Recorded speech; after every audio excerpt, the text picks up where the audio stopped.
Welcome back to Kings of the North. Doug Lesmerises and Bill Landis. Landis, we have a lot to talk about today. Performance reviews, part 2. Should we tell them who we're doing? Or should we tease them? Or should we tell them? You can tell them. I think you can tell them. Kansas State, Minnesota, Nebraska, Pitt, Utah, Maryland, Iowa, Boston College, Northwestern. So this is sort of like the second batch of like the teams who didn't have the greatest season in the world. There's some good seasons in there. And then on the Thursday show, we'll do the performance reviews for all the teams that made the playoff, for Iowa State and Illinois and Syracuse and like all the teams that like really, they're going to get high grades. We're saving the high grades for the end. We're going to do what you watching, what you eating, what you thinking at the end of this show. But we are going to start off with the Connor Stalions stuff. And I just want to make a note. If we ever do this, please stop watching us. I listened to a 9-minute radio hit from a Michigan radio show this morning about that. What I just wanted to hear what they thought about Michigan responding to the NCAA notice of allegations about the Connor Stalions stuff. Ross Dellinger at Yahoo Sports reported yesterday that there's a 137-page response from Michigan, and he had a bunch of chunks of it. So it's a thing to talk about. I listened to a 9-minute hit from a radio show. It had a pre-roll ad, 3 mid-roll ads, and a post-roll ad. And let me give you a 30-second snippet of what it was. What is going on? This is crazy. And it's like, I can tell that you're talking slow to kill time. To get to the next ad on this show. I have to keep myself from talking 1,000 miles an hour because I have 400 things I want us to get to every day. I felt so hoodwinked by the slow talk, 5-ad, 9-minute, no analysis segment. Don't let us ever do that to you people. My God, it was annoying. Man, that's crazy. We'll be right back after this on KOTN. Guess what? And now let's sell some ED pills. Wow. It's super annoying. Oh my God. We're not going to run through all of it. We're going to run through a couple of the things. You brought this up and it's like, hey, should we talk about this? You brought this up.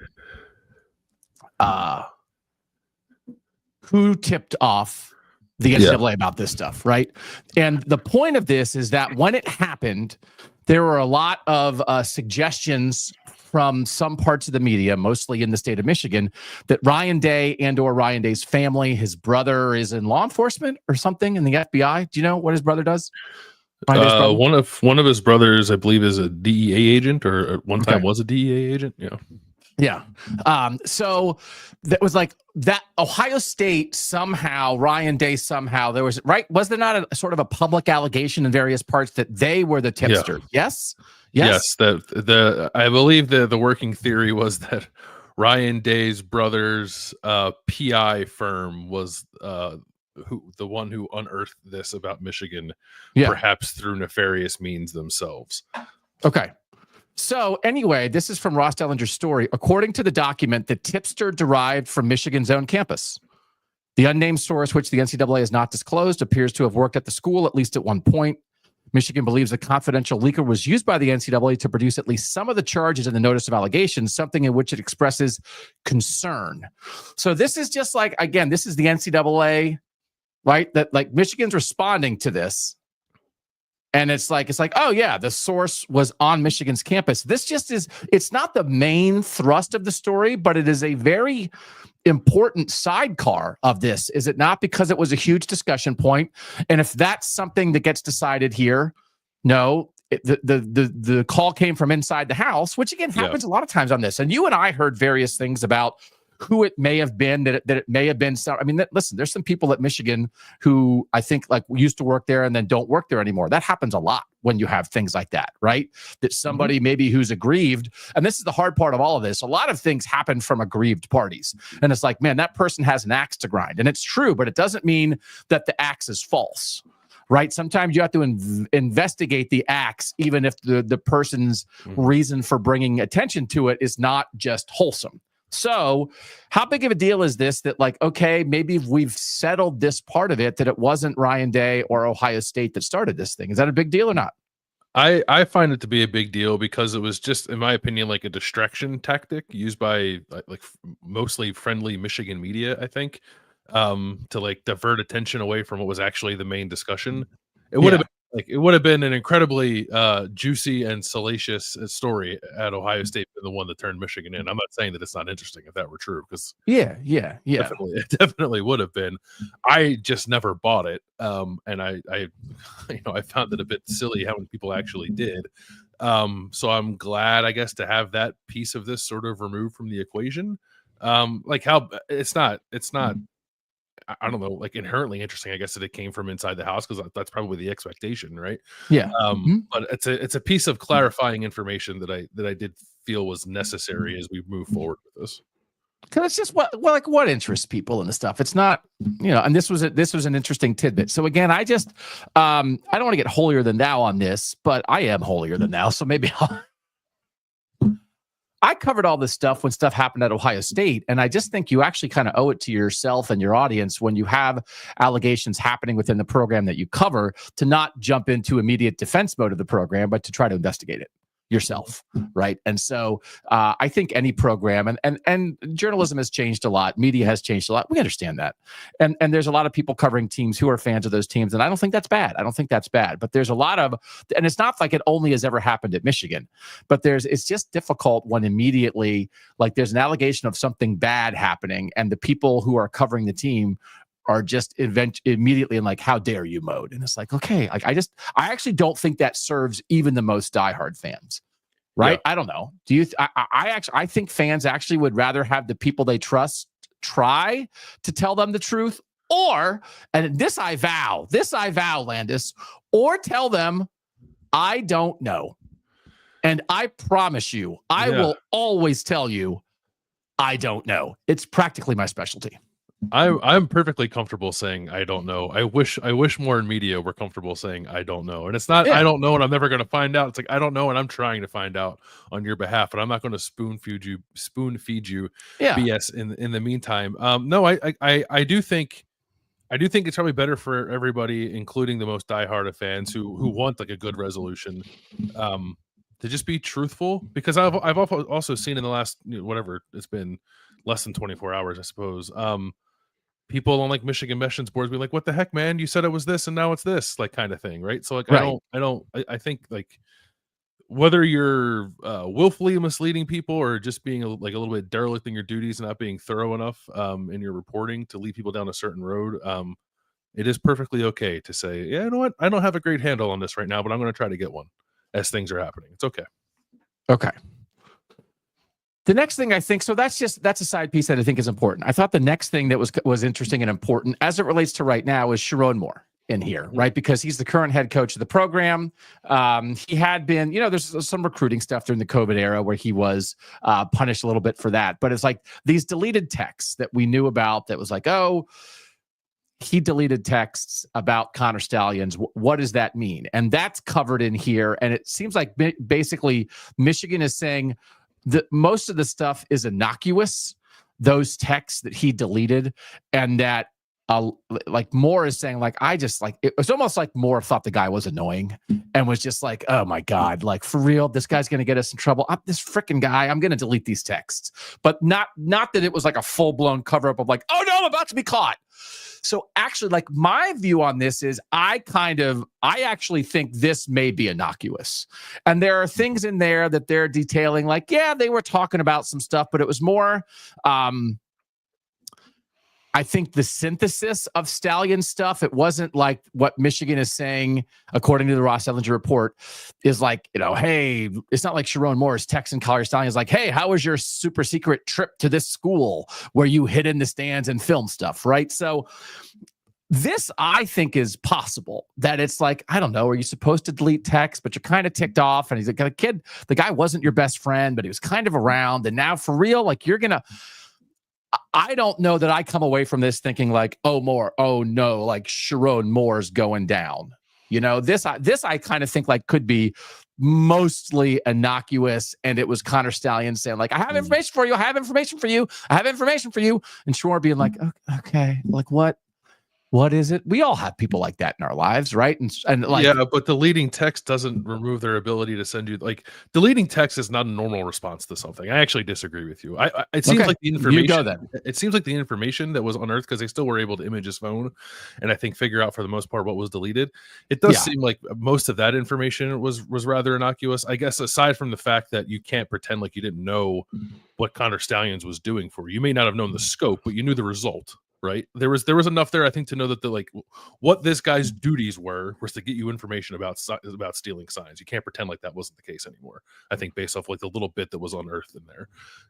To your point, So- there wasn't a lot of like go here, do it this way, that kind of stuff. Like that was not there. But I don't think you delete text because you find someone annoying, or because, as Sherrone Moore said, like he was frustrated that this guy was taking attention away from the players. I actually think that's a crock of BS. It's a nice excuse, but that's not how people react to things. You want to block his number? Go ahead and block his number.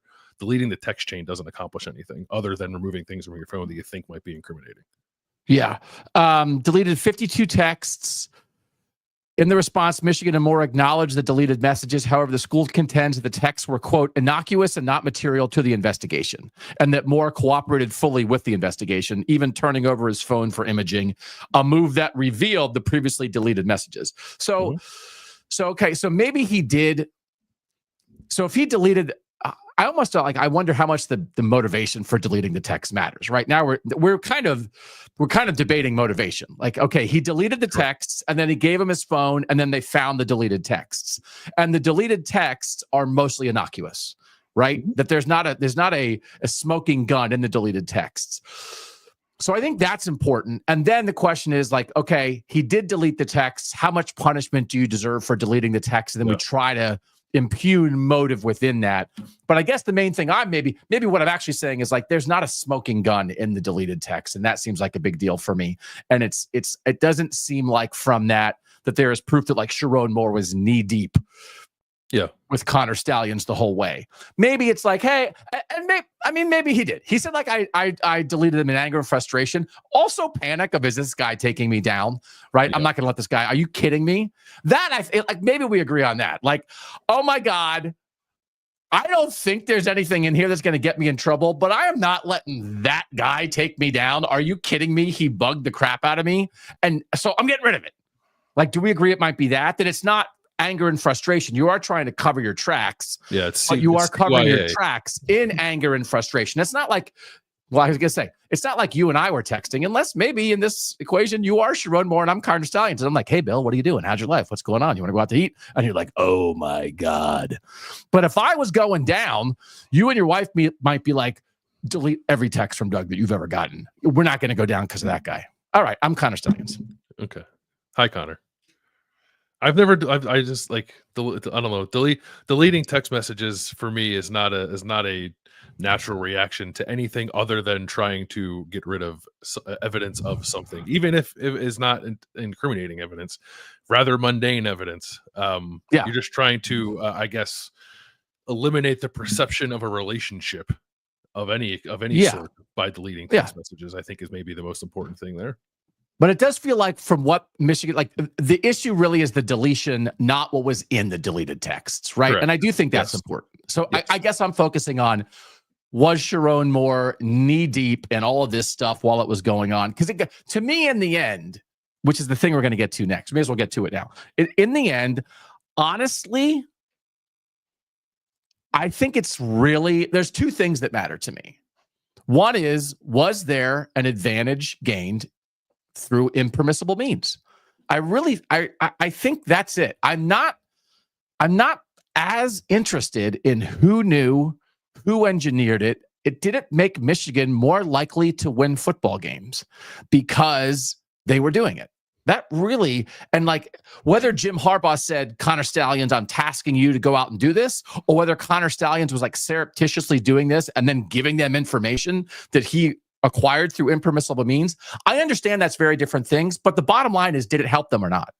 Mm-hmm. That really is kind of all I care about. And then the second part of this is, what does the court of public opinion say about this, right? That we can continue to have a big debate about I just, they're not going to take their title away, right? I mean, and Jim Harbaugh already got a show cause and went to the NFL. What more punishment do you want to if it get piled on him? From this, it doesn't feel like, Sherrone Moore is going to lose his job. I don't think it's that. So did they get an advantage? And then how are people going to remember it? Because will the court of public opinion, will fans who are not Michigan fans look back and think Michigan cheated its way to a title? Those are the two things that matter to me. What do you think matters the most in all this? And we've had this discussion before, but I think it's worth having again as more stuff comes out. What matters? I think probably that, right? The scarlet letter nature of the whole thing. What's the first thing that comes to mind for people when they think about Michigan winning the national title in 2023? And if it's they cheated their way to it, or if they had a really good team that won a national title, I think probably most people outside of the Michigan fan base are already at the point where they think Michigan cheated in some way to get to its national title. I think cat's kind of out of the bag on that one, and that's not necessarily going to change. I think people can just become a little more convicted in those beliefs the more information that comes out of this. I don't what the punishments are. It's unless it's Michigan, unless it tangibly impacts Michigan's ability to play football on the field. I don't know that I particularly care about it either. Yeah, it's not going to be that. Yeah, take the trophy away. We all watch the game on television. I don't know. Strip it from the public record. I always find vacating wins and titles to be a bit silly because we watched it happen. We have memories. It's about the public opinion of the matter, which I like I said, I think is fairly locked in. And concrete outside of the Michigan fan base. I guess maybe the one thing I wonder is if when we get a resolution on this, whenever that might be, who knows? And Ross just said there may be a hearing in the next couple weeks. Yeah, maybe if there's anything in that could perhaps change the perception of Michigan fans themselves, right? If they start to remember it differently based off whatever information comes out, whatever the final resolution of this is. But otherwise, yeah, I don't think it's going to be the end of the Michigan football program. And then if it's not, then whatever, it'll be probably a slap on the wrist that's maybe not even worth talking about all that much. And again, we're repeating ourselves a bit, but for a new audience, for people who forgot, also you're allowed to forget about this stuff in between. You don't have to take up space in your brain with all the information about the Connor Stalions scandal. They are saying, so this is from the Dellinger story again, just really good work by Ross Dellinger here. Who do you think, speaking of tipsters, I kind of read this as my guess is Michigan put this out, not the NCAA, because it's Michigan fighting back, and Michigan probably wants it known publicly that they are fighting back and how they're fighting back. Don't you think this is more likely to come from the Michigan side? That was maybe the most interesting thing of all of this to me is I believe 100% that this came from the Michigan side, and it wasn't great.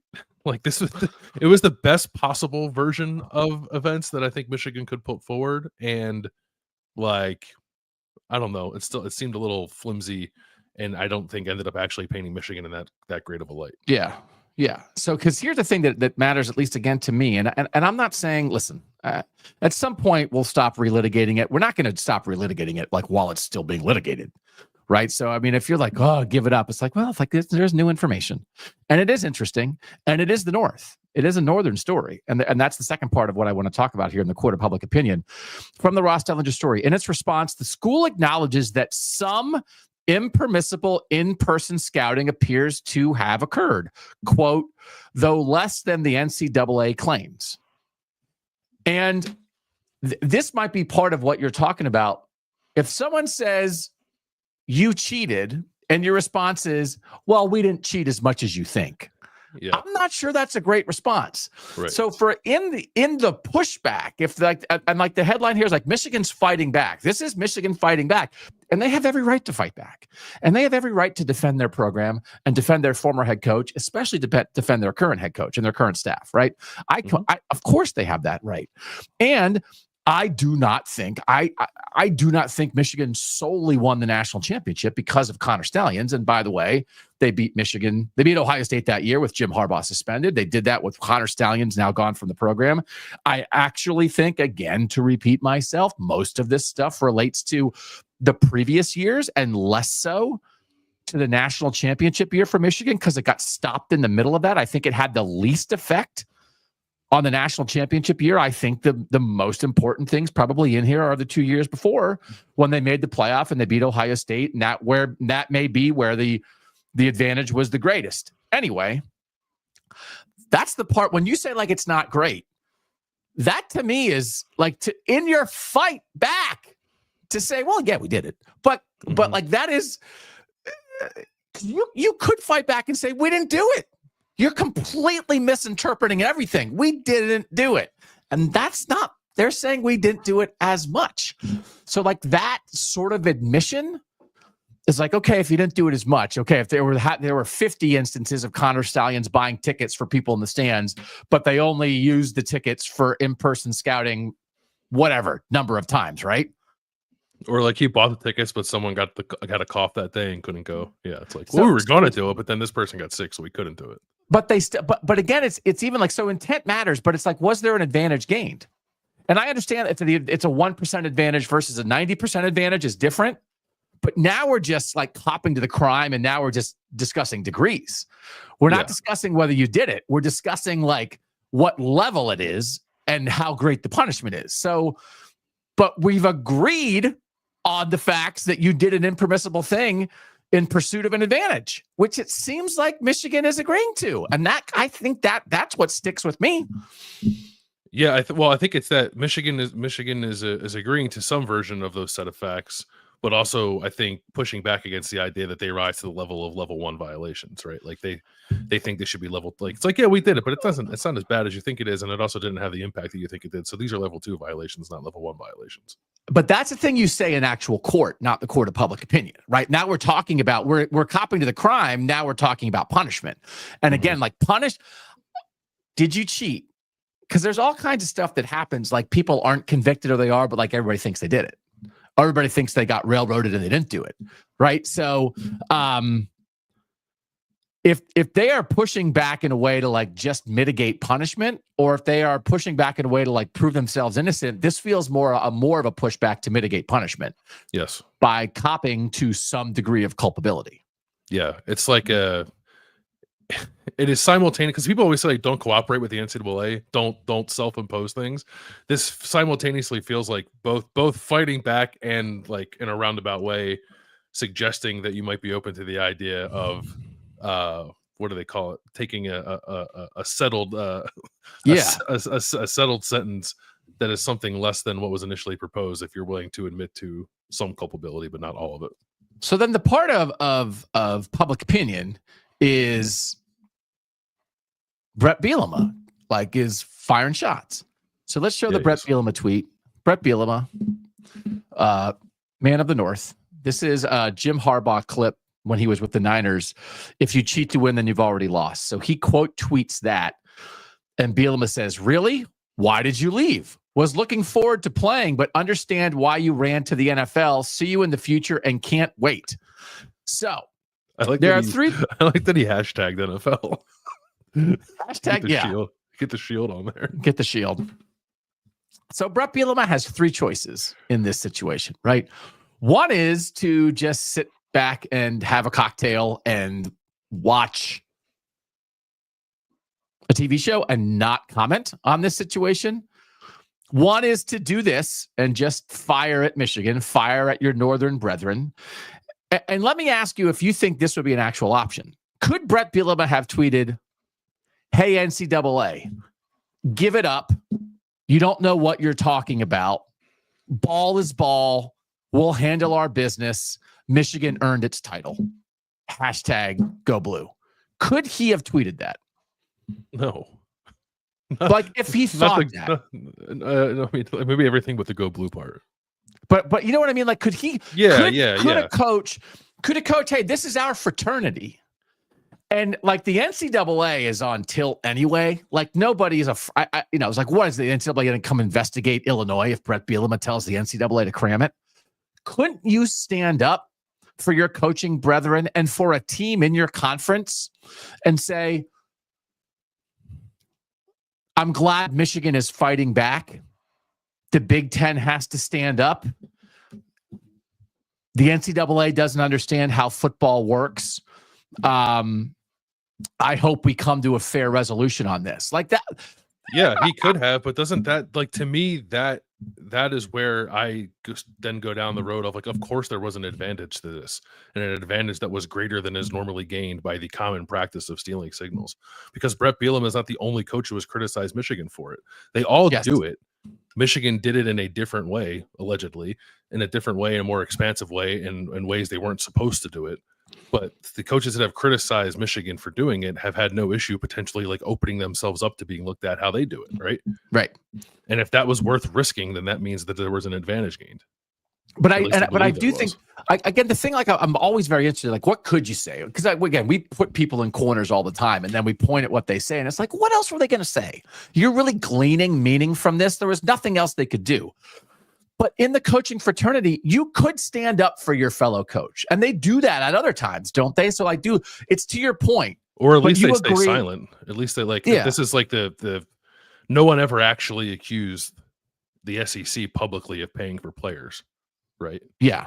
Because the second you did that, it's like, okay, we'll look into that. But by the way, what are you doing too with your roster? Right. Right. So this is saying if you're doing this, it's like it is above and beyond. So anyway, and I'm not saying that Brett Bielema is the end all be all arbiter of what is right and wrong here, but it's the court of public opinion. So I think to my questions, was an advantage gained? It feels like Michigan's admitting to some of that. And in the court of public opinion, it feels like this is a little bit more of a log on the fire as Michigan fights back, as they are entitled to do, a log on the fire of like, I think they did something. I think they gained an advantage. And I do think the last thing, and we don't want to belabor the point here, it's not the end all be all. If there is an NCAA hearing, there'll be more out of that. I mean, it does matter. I don't think this is just salacious, right? Because I don't love the soap opera act, like when people just treat this like it matters. People are trying to win. 21-year-olds are sacrificing their brains and bodies, like in the pursuit of competition and greatness. So, like, this stuff actually matters as much as sports can matter. So I don't just want to be like, oh man, like these guys are yelling at each other. It's like, no, I do think there's a baseline here of actual meaning. In Michigan's thing, it's like they admit there were two people inside the building who were like, I don't think we should be doing this, and I don't want to be a part of it, which also is sort of like, okay. It's like, did you do it? You had people in your building. One of them was Mike Hart, and one of them was like another lower level staffer who like came to people and said, like, this guy is doing some stuff I don't think you're supposed to do. Which, it's not 100 people, but it's not like nobody raised alarm bells. So I think when you're doing something that some people in your own building are worried about, I think that's an indication of something too, is it not? Yeah, and it also sets your plausible deniability narrative on fire. Nobody knew about it. Okay, well, here are two examples of people who knew it. And by the way, we're willing to give you this information.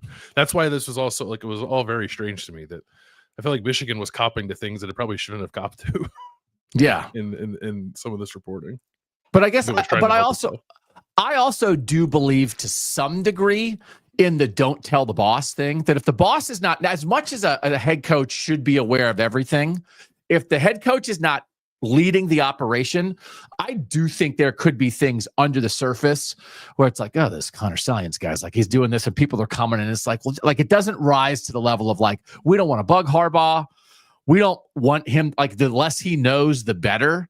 Right now, I also agree with the idea that doesn't mean that the person in charge of the organization can't be punished for things that happen within the organization. But it's just, again, what are you getting caught up in? Are you hell-bent on trying to prove a nefarious cover-up or nefarious operation led by Jim Harbaugh? Are you caught up in the Harbaugh of it all? Which I would say is not, which I would not be. As much as that's personal and Brett Bielema wants to tweet about it, I would be caught up in, did the program gain an advantage in an impermissible way against its competition? Because that's what affects other people. And everything that you do in life, it's like, did you do something wrong? It's like, no harm, no foul. Like, this is one of those, like, if there was a foul here, there was harm here, right? So I'm interested in the harm, not as much in the specifics of who exactly was in charge of causing the harm. Did the program cause harm? It seems like yes. Yeah, I mean, I'm interested in both. I think I'm interested in the harm and the on-field stuff a little more, but I think it's worth trying to get to the bottom of the scope of all of it if you can, too, right? Like it's kind of different paths, and different resolutions. But like I don't know. Even the idea of like, oh, we set this up in a manner to insulate the person at the very top from information that could be incriminating for them. It's like, well, is that the way that you should be set up? Like what led to you thinking that was the way to run your organization, right? And I realize that like a lot of organizations run that way. I understand that is like not uncommon business practice, but it doesn't mean it's okay. Yeah. No, I agree. Just everybody does it. Like, you don't want to know the things I do with these swords that I insulate you from. It's like, oh, Doug was out at 3:00 in the morning with his swords. Hey, Bill, what do you know about that? I don't know anything. Good. That's how it should be. So, the other thing is, and it's not like I don't know that we have to like. Again, we care about fans. We care about fans. So I understand Michigan fans being on the defensive here. I don't think it makes the entire 2023 championship and season illegitimate. I don't think it's that. And I do think what Michigan then, again, it's like everybody loves to talk about adversity. It's like, well, is it self-inflicted? We have to differentiate between self-inflicted adversity and adversity that like you had nothing to do with and stuff just got dropped on your head. Self-inflicted adversity, like there's only so far you can go, right? It's like, well, I don't know. So, they had to beat Ohio State without Jim Harbaugh. Like, well, it's their fault that was the case, but also then they did, right? And then they had to go win the national championship, and they did. And I will go back to, again, repeating myself, I think what the Big Ten did was exactly right, that they did something. So at least they had, like, there was some punishment for a thing that seems like at least, I mean, it's something. It's not like we're looking back and saying, like, this is nothing. I can't believe they suspended Harbaugh for the Ohio State game. It's nuts. They did nothing wrong. Nobody's saying that. Nobody's saying that now, right?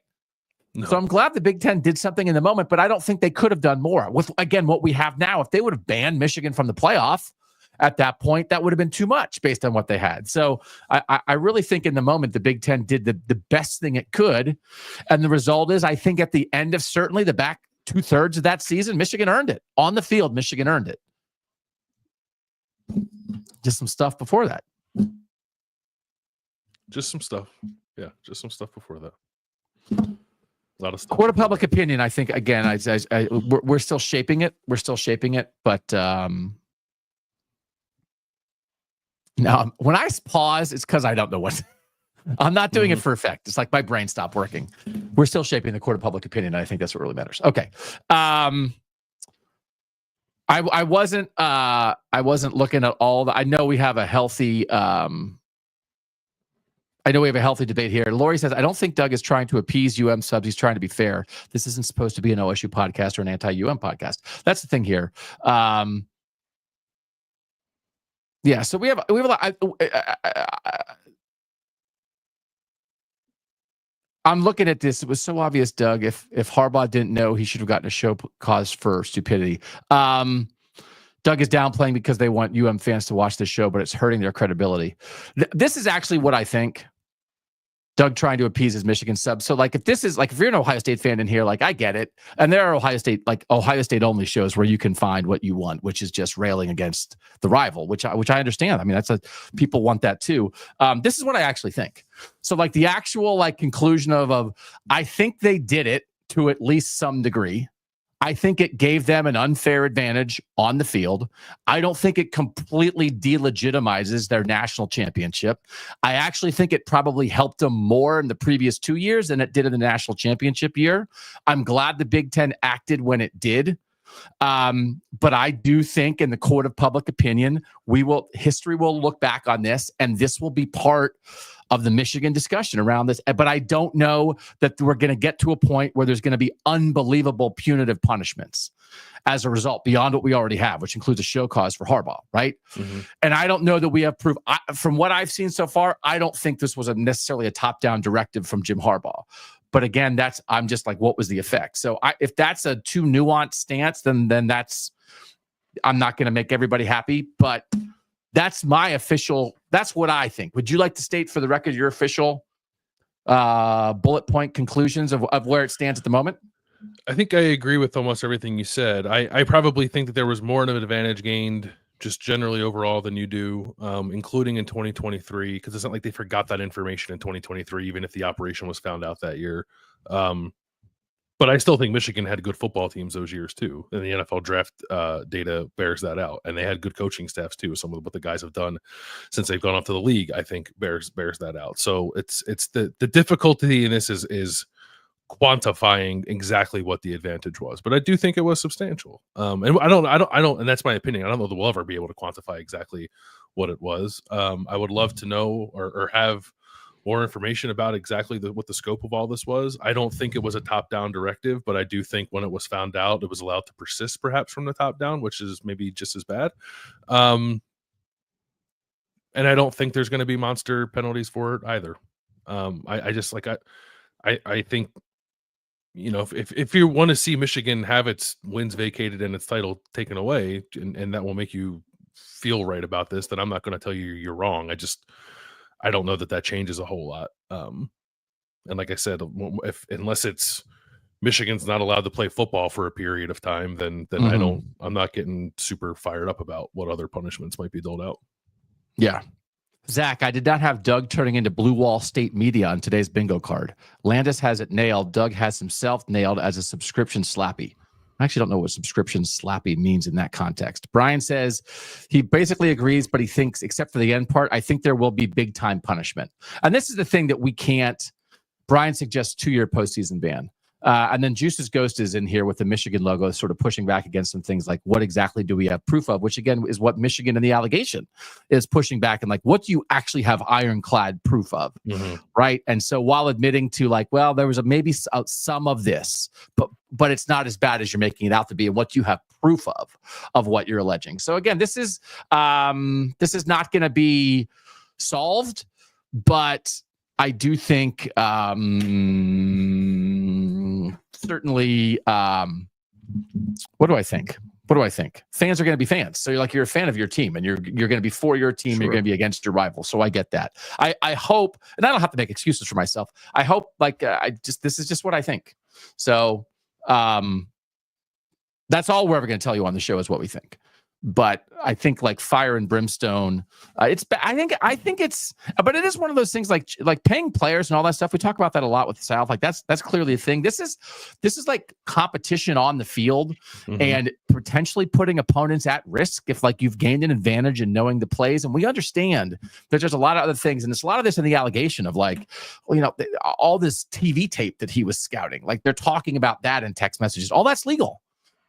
And so there's a part of this, it's almost like, why did you go the extra step, right? You could have just been awesome at this off the TV tape, been the best TV tape scouter there was in the country, and given your program an advantage that was all legal. But it seems like maybe he was. Which it seemed like maybe he was, but he went too far. Yeah. Right. So, and the idea of like much of the advantage was gained within the rules.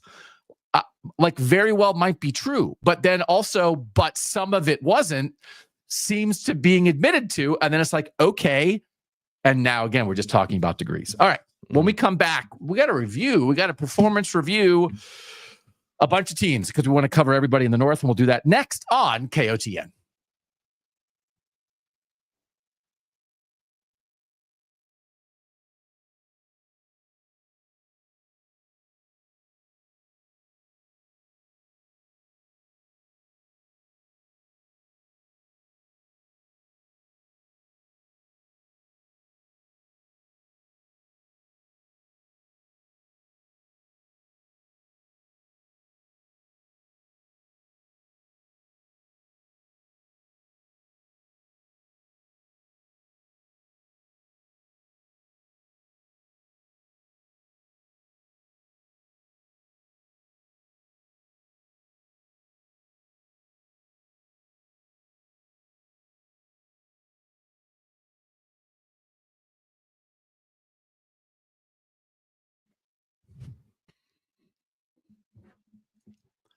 Welcome back to Kings of the North. Doug Lesmerises along with Mr. Wildcat here representing Kansas State in our performance review.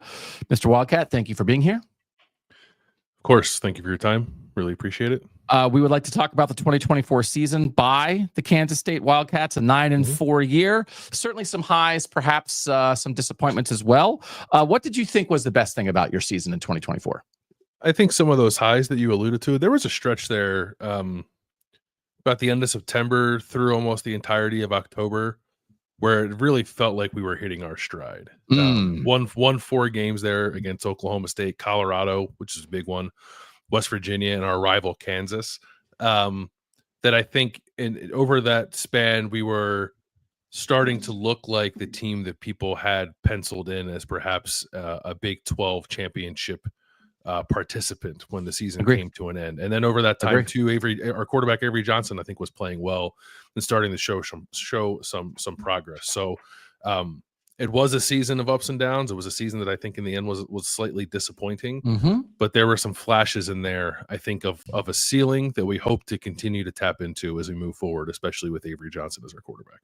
It's difficult, Mr. Wildcat, because with a young quarterback, a first-year starter, a second-year player in Avery Johnson, it feels like you could acknowledge this was a learning experience. This was in pursuit of being even better in 2025, but yet there were also opportunities that presented themselves within this season to get the huge road win at Colorado when Kansas State, your program, did not have a history of great Big 12 road wins. I would say maybe it's fair to think that whatever happened this year might have been early, but it also felt like for a moment that sometimes that happens in college football and there was something there to be seized. Yeah, that is what feels disappointing about the year. If I may move on to the next question and not take over the interview myself. There were high expectations this year, and perhaps those were a bit early, given I think most specifically the experience of our quarterback. But we still found a way to win 9 games, and if we could have found another win or two, we would have been right there. So we were picked to finish second in the league, and we had a decent amount of first place votes, and we couldn't quite meet those expectations. Even though throughout the year, as I mentioned, there was a quality at times that I think showed why people thought of us that way. We just couldn't find the consistency, and maybe that is the most disappointing thing is just that lack of consistency week over week that I think good teams, championship teams, need to have, and that's what Kansas State is striving for now. When you think about 2025, then do you feel like there are a lot of lessons learned from this year as you try to think about what you could do better next year? I think so. I think there's just something to like what is winning football. I think in the 4 losses, the turnover margin for Kansas State for us was -8, which is not great. We were negative on the year in turnover margin, but it's all the losses practically. In the other games, I believe we were slightly into the positive. So we have, and a lot of that's the quarterback, Avery Johnson, had 6 interceptions in those 4 losses. There's some fumbles in there too. So there are, there's things defensively, like at times the pass defense wasn't always what it needed to be. Sometimes we gave up, explosive plays that weren't great. Maybe have to find a little more balance in the offense too. We ran the ball really well, but weren't always as effective passing as we needed to be. There's a growth in a lot of areas for our team, but I think mostly it's learning what it takes to win games when there are expectations on you and when you are playing in some of those high leverage moments that tended to get away from us too much in 2024. Do you believe raised expectations for 2025 would be fair for your Wildcats? Yeah, probably similar expectations. I mean, how much higher can you get than being considered the second best team in your conference? Or I guess you can get one spot higher to be considered the best team in your conference. So I think about the same makes sense. And then we have to do a better job of meeting those expectations next year. I do think that there needs to be, and this is a very interesting question with Avery Johnson, who will be your second-year starter, third-year quarterback. He's perhaps the most important recruit in Kansas State history, and I think to at least hope for, maybe not quite expect, but hope for a season unlike any other in Kansas State history as a result. Also, as we've seen with so many programs, it doesn't mean he'll be out the door after 3 seasons after the 2025 year. But certainly from our standpoint here at corporate headquarters, that's what we would like to see. We would like to see a recruit unlike any other lead to a Kansas State season unlike any other. Is that too much to ask? I don't think so, but I guess I would ask you, does it have to be next year? if we are to assume that Avery Johnson will get us there someday, but that he also might be a 4-year player, probably will be a 4-year player, would more steps in that direction merely be enough next year if we don't quite attain those goals in 2025? I think it would be based on whether he sticks around for 2026 or not. Like, I think he will. Part of this, my hunch is that he will. I believe so as well. And I think some of this we'll have to view in its totality at the end of this era of Kansas State football. And it can be difficult to assign things individually based on a year. We want to have a holistic view as a company and not only be judged on a year-to-year basis. So I will say, Mr. Landis, we like where you're headed, but do not think that means that we are going to let you off the hook if you try to keep kicking the can down the road. Is that fair? That's fair. Is that something we can agree on? We can agree on that, yes. Okay. I am trying, Mr. Landis, to look up do you know off the top of your head? I was attempting to look up the odds for who is expected to win the Big 12 in 2025, and I will find this. But is it reasonable for Kansas State to be in the thick of that discussion, or would you shy away from that? I think Kansas State should be in the thick of that discussion. Okay. Yes. Then we will put you in the thick of that discussion, sir. And we appreciate your time here. Let's move on to our final rating for this season. What did you give yourself in Kansas State for this 2024 season? A 689, so just below 700 on the scale of 1 to 1,000. I think 9 and 4 is nothing to sneeze at, but we left some things on the table there. So it is a 9 and 4 season for our proud program that does feel a bit empty. We're in the same range here. I gave Kansas State a 730, so our average rating is a 709.5. I think we're coming at this from the same direction, and I finally did find it. I'll be more prepared for the next interview. Big 12 Conference Championship odds on FanDuel. Kansas State is the favorite, tied with Arizona State at plus 550. Yeah. Is that fair? I think that's fair. I guess slightly surprising that Arizona State, being a team that went to the playoff and does return one of the better quarterbacks in the country, and Sam Leavitt is not alone at the top, but we'll take the expectations. We'll take those expectations. Okay. Yeah. Also, my understanding is that Arizona State lost Scataboo. I don't really know what that means. That's not our jurisdiction. All right. Would you please tell Goldie to make his way in when you go back out to the lobby? Can he bring his boat? Is he allowed to bring his boat, or should he leave the boat? He may row in. He may row in. Okay. Yes. Does this make me look like a gopher if I keep this on my head? A little bit. Yeah. What do gophers do? I get gophers and groundhogs mixed up. All right, I'll keep it on my head. Again, to be clear, in the role playing in this part, I am not an interviewer. I am a gopher. And I'm glad to be here with Mr. Landis on behalf of our Minnesota football program. Welcome, Mr. Gopher. Appreciate your time. Great year for you, Mr. Gopher. This is going to be very kind. A pretty enjoyable performance review. I also just would like to just to briefly interrupt ourselves to say hello to everyone who might have turned in for a Connor Stalions Michigan discussion. I'm currently being a gopher and being interviewed like we're a football corporation and doing performance reviews. That's what we're doing. That's right. That's what we're doing now. Sorry about it. You missed the Connor Stalions stuff. Sorry. Okay. You can rewind. Be a jaunty gopher. Look at that. Okay. Regular gopher. All right. Let's get through this gopher thing as fast as possible. What was the best thing about your season, Mr. Gopher? Eating wood. Do gophers eat wood? That's a woodchuck. That's a woodchuck. You got to learn more about your woodland rodents. That is a demerit for sure. We were excited about the way we evolved as a passing offense in 2024. And it may have come at the expense of some other things, but we brought in Max Brosmer as a transfer from New Hampshire. We averaged more than 200 yards per game passing for the first time since 2019. Max Brosmer set the Minnesota single season record for completions. I think it took us to a new place, and it was in service not just of itself, not just of this season. We felt like Max Brosmer was a great mentor to Drake Lindsay, our young quarterback. We would like to be an offense with offensive coordinator Greg Harbaugh, who can do that more often. We have a great history of running the ball at Minnesota, but we think like we have to be able to throw to evolve. And it wasn't always smooth. We thought we got better as the year went. We probably didn't run the ball as well this year as we wanted to. There were some issues on an experienced, talented offensive line. But I think that was in service of something that paid off in this year, which was a bounce back year from a losing record. So it paid off this year, but I also think it's going to get us somewhere down the line. So that's the thing we feel best about. I ask you this question with the acknowledgement that your preseason win total was 4.5, and you finished with 8 wins. We appreciate that, you pointing that out. Of course. So what was disappointing then in the 2024 season? We blew some games. There's some moments where we have to figure out how to finish. And we beat USC in a game that was probably one of PJ Fleck's 5 best wins in his 8 years as the head coach of our program. Blew it against North Carolina in the opener, and I think that could have been really propulsive. We finished 7-5, 8-5 with our bowl win. If we beat North Carolina in that game, we lost 19-17 in a game when North Carolina's quarterback so unfortunately broke his leg. And I think it could have changed the whole course of the season.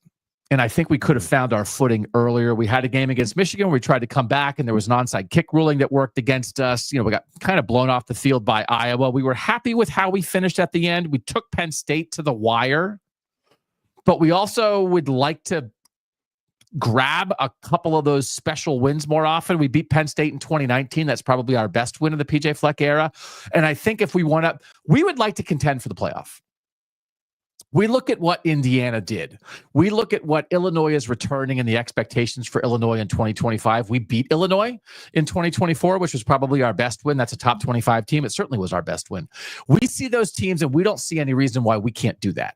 But if we're going to do that, we think we need to compete and get over the top at the very top level of the conference in a better way. So again, like you just look at some of the pieces that we have with Darius Taylor at running back, with Daniel Jackson at receiver, with Ariante Ursery and Phillip Daniels as our tackles. Ursery is going to be a high NFL draft pick. Phillip Daniels was stolen away by Ohio State in the transfer portal. You can see Coy Parrish as a safety who's coming back. You can see we have some dudes. And I think there's going to come a moment where we have to turn those dudes into more big wins. So for everything we feel good about holistically, I think we didn't seize the moment as much as we needed to. What then have you identified as areas of improvement for 2025? Win big games. But I also, if I may reflect on the past briefly, sir. You may. PJ Fleck, now 5 of 8 years with a winning record as the head coach of the Minnesota Golden Gophers. The 3 years he did not have a winning record. Year 1, the COVID year, and last year, which we bounced back from. And frankly, we thought the 4.5 wins in the preseason was an insult. We took that as motivation. Previous to that, Jim Wacker, 0 of 5 seasons with a winning record. Glenn Mason, 5 of 10 seasons with a winning record. Tim Brewster, 1 of 4. Jerry Kill, 2 of 5. Tracy Clay is 1 of 1 his 1 year here. We believe we have elevated what Minnesota football is and should be. And the expectation of a winning record, we again would like to just remind everybody, this is not what Minnesota football has to be. So we want to strive for more. We would like to balance the run game and the pass game better. We think we have some talent, like enough talent to compete defensively. Our special teams were not great this year, but I think we need to, now that we've pushed the envelope again on throwing for at least 200 yards per game, we improved so much there. Now we have to figure out how to pull it all together. And if we do, we think we can be one of the best offensive teams in the Big Ten. I don't know that I disagree with that assessment, but let's put a bow on 2024. What was the score that you gave yourself for the year? We have been very high on ourselves all year. The discussions about this, we gave ourselves a 790. I was in the neighborhood. I was 733. So a 761.5 overall. Again, I think we appreciate you acknowledging what Minnesota has been historically, and we believe we are in a prime era of Minnesota football right now with PJ Fleck that only is looking up. I agree. See, that wasn't so bad, was it? That was. Thank you. I was very nervous. Yeah, I brought a dilly bar along to eat in the middle of the interview if I needed to soothe myself, but I didn't need to. So thank you for your kindness. You didn't think of sharing? I did. Well, no, I'll send you a dilly bar. Okay. All right. Well, please send in Herbie Husker when you're out, if you don't mind. Very, very, very good friends with Herbie. I'm sure he'll be delighted to meet with you. Great. Oh, wait. I took off my Gopher hat, but I actually needed to keep it on because now I'm bald because I'm a professional. Because all professionals are bald. Remind me of that when I actually go completely bald. Please remind me that how professional it will make me look. Nebraska is here. Thank you for being here, Herbie Cornhusker. Last we saw you in person, you were sadly watching a game-winning field goal for the Iowa Hawkeyes sail through the crossbar and turning to us on KOTN and shrugging your shoulders because sometimes, what are you going to do? That was not a great night, Mr. Cornhusker, for Nebraska football to go into Niall Kinnick Stadium and lose that one on Black Friday. But before we get to that, what did you think went best for Nebraska football this year? That was not a great night for Husker football. That is correct. But we have to start somewhere with this new era under Matt Rule, and snapping a 10-game losing streak to our rival Wisconsin while simultaneously becoming postseason eligible for the first time since 2016 was the best thing about this season. Very well done. We had to check that box first. And I say that understanding that the expectations were perhaps a little greater than that. This year, the schedule kind of set up perhaps for us to have a few more wins than the 7 we ended up with when you count in our bowl game victory at the end of the season. And maybe the jump from year 1 to year 2 under Matt Rule here was not as pronounced as it was for Matt Rule at Temple and at Baylor, but it was a jump nonetheless. We got back to putting together a winning season of Nebraska football, even if there were some bumps along the way. So we're hoping that can be propulsive for us as we move ahead under this regime. And now the expectations get a little bit greater. But we had to check that box first to have a winning season and get back to playing in a bowl game, and we did that. Do you agree it can be difficult to fairly assign expectations to Nebraska football as a blue blood program historically, as one that has struggled to meet those standards in recent years, with a head coach who has been successful at all his previous college stops, who had a history of making a big jump in year 2 that certainly on this show, within this corporation, that was applied and assumed to some degree, but with a true freshman quarterback? It's hard to get a handle on you guys. It is hard to get a handle, and it's difficult, I think, to navigate the expectations of people wanting us to win big when we first have to establish an ability to win. Period. And Another motivational poster: win period before you win big. I think we maybe did that this year, and that will perhaps better calibrate the expectations for us moving forward. Journey of 1,000 miles. That's right. That's right. What was the worst thing? 5 of our 6 losses were 1-possession games. Is that a thing? Is that a thing at Nebraska? I can't remember. It is a thing. 5 of 6 losses were 1-possession games, including the loss to Iowa, which you opened our interview with. Also in there, a 21-17 loss at Ohio State in Columbus. It was really there for the taking, and boy, could that have been a transformational win for us in year 2 under Matt Rule. We couldn't quite for sure. Couldn't quite get it. So there's still some things to figure out there to win those kind of games. We won, some close games, but we didn't win enough of them. That is the next step for us as a program as we look to build on top of 7 and 6. We have to find ways to play better brands of winning football when it matters most in some of these tight games that we tend to find ourselves in. Not to put too fine a point on it, but you guys blew it at Iowa, and afterward it looked like your coach had seen a ghost. He did. So actually. that was is that a learning experience? Can you derive anything good from that? Again, we made an on-site visit for that game, and in the post game, Nebraska coach Matt Rule was talking about, like, we're not Iowa yet. Like, we've got to get to that Iowa point, and we'll get to Iowa eventually. But like, that is a great goal for Nebraska. But why aren't you that now already? It's a great question. I think it takes time. There was a lot to fix. When we took over here. Are there lessons in there? I hope so. It could be, to your point, seeing a ghost. It could just be a thing that kind of haunts you and holds you back, and we're going to try to avoid that as best we can. We need to take the lessons learned in these close losses and apply them moving forward. Not let those moments continue to bring out the worst in us when we find ourselves in them. So, how will you be better in 2025? I think it has to start with continuing to put the right pieces around our quarterback, Dylan Raiola. I think could have perhaps played better as a true freshman, but had some bright spots. I think you saw him hit perhaps that proverbial freshman wall at a point last season. But I also don't know how often he was put in situations to succeed. We did not have the best staff around him offensively. I think we made a change there. We went into the portal this offseason to get some really talented receivers, including a guy who people think might have been the best receiver in the transfer portal. We've addressed some offensive line issues too. We're really going to shape this offense around Dylan Raiola moving forward as we have him for what we assume will be the next 2 years at least, and make sure that he has everything that he needs to maximize his potential, because we know that we're not going anywhere as a program unless he's doing that. That's why he came here. That's why we brought him here. And we have to do everything to make sure we're making the most of that. One of your subordinates, Herbie, offensive coordinator Dana Holgerson. How good are you feeling about that hire? How could you feel bad about a guy with a mullet? I think well said. I think it is a step in the right direction. It's not the splashiest hire perhaps that could have been made, but I also think there's a benefit in the familiarity there with Dana Holgerson and Dylan Raiola, having spent at least part of this season together, with Dana Holgerson being around the program for a little bit before he was promoted to full-time offensive coordinator. And he has a fairly strong track record, both as a head coach and an offensive coordinator, for explosive and productive offenses. So I think there's a stability provided with him, even if it's not flashy, that will help us moving forward. So what was your rating for 2024? It's a 672 for me. It's a winning season, and maybe that's a little high, but a winning season for Nebraska football has been quite elusive over the years. So to get that, even with some disappointments along the way, I thought was worthy of a 672.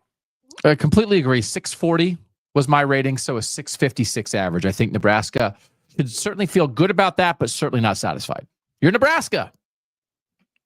Right. That's not, we don't strive for it. We got to start somewhere, man. We don't have to yell that at you, right? Here at corporate headquarters. We don't have to yell you're Nebraska at you. You know it. You might have to next year. We'll see. Okay. All right. Would you please have Mr. Panther make his way in? Sure. He is going to be dragging tail. Yeah. Because it didn't go so great at the end of the year. So if you give him a little pick me up on the way in, that'd be appreciated. I'll see what I can do. Hello, I'm a Panther that hasn't won since like October. And I'm glad to be here to represent the Pitt football team. Sure. Mr. Panther, what was the best thing about the first half of your season? Let me tell you how it was great, how it started. Once upon a time, there was a gritty football team that pulled out tight wins over Cincinnati and West Virginia that showed our gumption. It showed what we could be. We intercepted the NCAA leader in passing yards this season 5 times in a game at home on a Thursday night in front of a great site visit from corporate headquarters to get to 7-0. And people were talking about us and the college football playoff. And if we would like to end the evaluation there, that would be fine. To be clear, by people, you mean the 3 gentlemen from corporate headquarters who visited and nobody else? Corporate was into it, brother. I don't know. You guys loved us. Please remember how much you loved us when we were 7-0 and picked off Kyle McCord 5 times and blew Syracuse off the field. You loved us. You were talking about Sharks. We were quite enamored with you, Mr. Panther. But then you lost your gumption. What happened? What happened in the second half? Another anti-motivational sign. Maybe motivational. Don't lose your gumption. Don't lose your gumption. We fell apart in large part because of we did it to ourselves, but not entirely. We went to SMU, a playoff team, and got blown out. Not to put it indelicately, we thought the refs screwed us against Virginia. We should have won that game. I don't know if I can say that in a corporate meeting. HR! Yeah. With a backup quarterback, our quarterback kept getting hurt, which we need to protect him better. He likes to run around and gunsling, and we need to be smarter about protecting Eli Holstein in 2025. But with a backup quarterback, we gave Clemson all they could handle, another playoff team. And I would like that to be noted. Then we had 2 bad losses to Louisville and BC, and we lost to Toledo in our bowl game in 6 overtimes. So we understand that we fell apart. The thing that we are investigating is whether the thing that made us good at the beginning is the thing that made us not so good at the end. And that is an offense that improved from 20 points a game to 33 points a game this year, went from 116th in the nation to 30th. Good. went from 318 yards per game to 409 yards per game offensively, from 116th in the nation to 44th in the nation. Good. But in the Brian Fremeau offensive index, we only went from 108 to 81. And we possibly fear that our offense wasn't good. It was just fast. We were 6th in the nation in plays and 128th in time of possession. And we think we might have taxed the offense and taxed the defense too much in the first half of the year. We appreciated our coach, Pat Narduzzi, being open to a young offensive coordinator in Cade Bell. I'm not sure it was the holistic approach that we needed to sustain success over an entire football season. Would you perhaps agree with that assessment? I would. There's nothing worse than playing fast poorly. We've seen a lot. We've seen many teams do that. And I don't know that you had to do that necessarily. I understand that it's the methodology of your new offensive coordinator, but a lot of times teams do that as an equalizing mechanism. That like Pitt is not operating at the bottom of the ACC. Maybe there was a middle ground there, perhaps, that could have been found that would have suited you better and given you more than 7 wins. But I will note 7 wins after 3 wins is a 4-win improvement. And again, low expectations. A lot of people, I believe, perhaps someone in this room, certainly doubted, and perhaps someone in this room believed in Pitt football. So we don't want to lose track of that. We don't want to get winning 7 and losing 6 is a very difficult way to go through a season, but we don't want to lose track of the 7 wins. So thank you for acknowledging that. I believe we did exceed expectations, and I do believe the transformation from Mark Whipple to Cade Bell at offensive coordinator, for an older coach to accept the young offensive coordinator with a different style. I think you have to be open to those things in the modern corporate world of college football in order to succeed. So I think we proved some things there. We just have to calibrate. So that is the improvement for next season is the calibration. It is the improvement. We do feel good. We have some people back. Eli Holstein at quarterback will return. Des Reed was a revelation at running back, the Western Carolina transfer, especially early in the year. He will be back. If you're familiar with the group we like to call the Sharks, our linebackers were tremendous. Kyle Lewis, all ACC level performer, back. Rasheem Biles, great young linebacker, back. Braylon Lovelace, back at linebacker. We think we have some building blocks here, a couple important offensive linemen back. And we do not believe we'll be operating at a talent deficit. We just have to play better complementary football, and we certainly believe we can. So what was your score for yourself this year? We gave ourselves, trying to be to acknowledge what happened at the end. And we believe this has been mentioned before in corporate headquarters. We gave ourselves a 505, which is just a little bit over the top of, we did win more than we lost. We did make a bowl game, but we want to make it clear that we are not at all satisfied with not winning the last month and a half of the season. Corporate was actually a little more generous for you. We were at a 6. We were 601. Because it was winning more than you lost, yes, but it was also improvement from one year to the next, which I think was most important for us. Thank you for acknowledging that. To see Pitt get back pointed in the direction that it should be going. Wasn't perfect. In fact, at the end it was quite bad, but another motivation. Enough wasn't promise perfect there for us to be excited. In fact, at the end it was quite bad. That's a little bit long for the poster, but I think we can workshop that. But thank you for your magnanimity. We appreciate that rating. Sure. So a 553, as the average, and I believe I can send in a Ute. Yeah, or whatever. Is it a prospector? They got a prospector out there. Is it it's an eagle? It's an eagle. We really should know this at corporate headquarters, what the mascots are. So if you see a Ute out there, send them in. He might be kind of old. Cam Rising is probably just here on their behalf because he likes to stick around. Utah, welcome in, Utah, to evaluate your 2024 college football season. Hi. Yeah, that's a good way to start that. What happened? What happened, Utah? No, that's not. What was good? This might be short. You have 10 seconds. What was good? Not a whole lot. I think the best thing was that we didn't end the year on an 8-game losing streak. We merely lost 7 games in a row and found a way to beat UCF in the last game, 28-14, thanks to 2 pick sixes from our defense. Just to double check, were you picked to win the Big 12 in many quarters before the 2024 season? We were, yes. Okay. So you were desperately scrounging for a win in the final week of the regular season to avoid an 8-game losing streak. What happened? What was disappointing? All of it. All of it. All of it. Yeah. In where do we start? The quarterback saga with Cam Rising, who we're really hoping was past some of the injury issues that cost him the 2 previous seasons, still played a factor this year. We weren't able to get much out of him. We didn't have much in the way of answers after that happened. Our offense was a mess. We had to make a change at offensive coordinator. I think our defense hung in probably as best as it could, perhaps not totally up to the standard of Utah football, but I still think quite good. But yeah, everything that contributed to us being picked to win the Big 12 and then finishing 2-7 in conference play was what was disappointing. You certainly have had great long-term leadership at the corporate office at the University of Utah.